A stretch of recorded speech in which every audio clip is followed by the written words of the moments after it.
Guys আসসালামু আলাইকুম। আপনারা সবাই কেমন আছেন? আমি আল্লাহর রহমতে ভালোই আছি। আমি সবজি আর চিকেনের পাকোড়া বানাবো। আমি চিনি নিয়ে নিলাম, লবণ নিয়ে নিলাম আর ইস্ট আর পরিমাণ মতো দুধ নিয়ে নিলাম।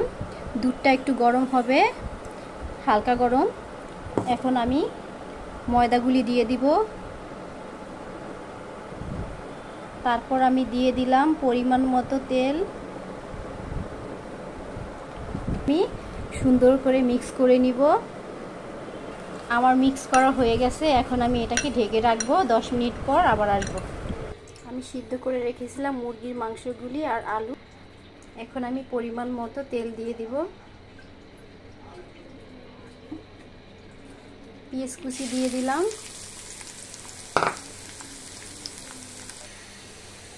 আমি এখানে রেখেছি আদা, রসুন, হলুদ, মরিচ, লং সব কিছু আমি বেটে নিলাম। পেঁয়াজটা আমার ব্রাউন কালার হয়ে গেছে। এখন আমি মশলাগুলি দিয়ে দিব।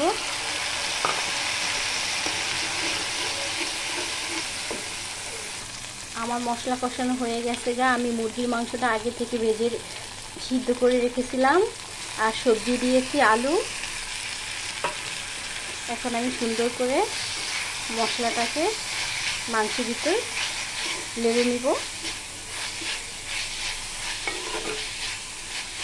এই পাকোড়াটা ছোট বড় সবাই খেতে পারে, খুব টেস্ট, সুস্বাদু।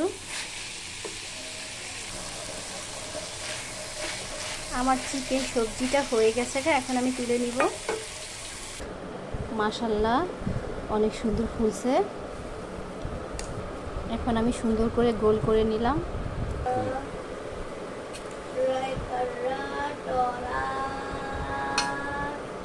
এখন আমি সুন্দর করে পাকোড়াটা বানাচ্ছি, গোল করে নিব।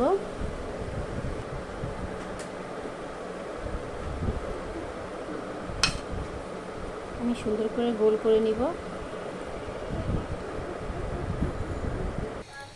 এখন আমি পরিমাণ মতো তেল দিয়ে দিব। মাশাআল্লাহ কত সুন্দর হয়েছে, ফুলে গেছে গা। এখন আমি ভেজে নিব। বিসমিল্লাহ।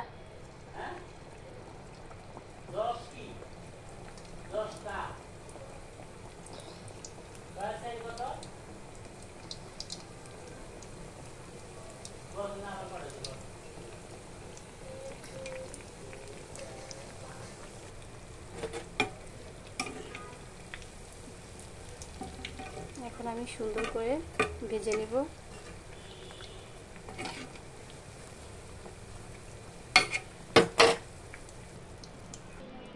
আমার চিকেন পাকোড়াটা আমি ভেঙে দেখাচ্ছি।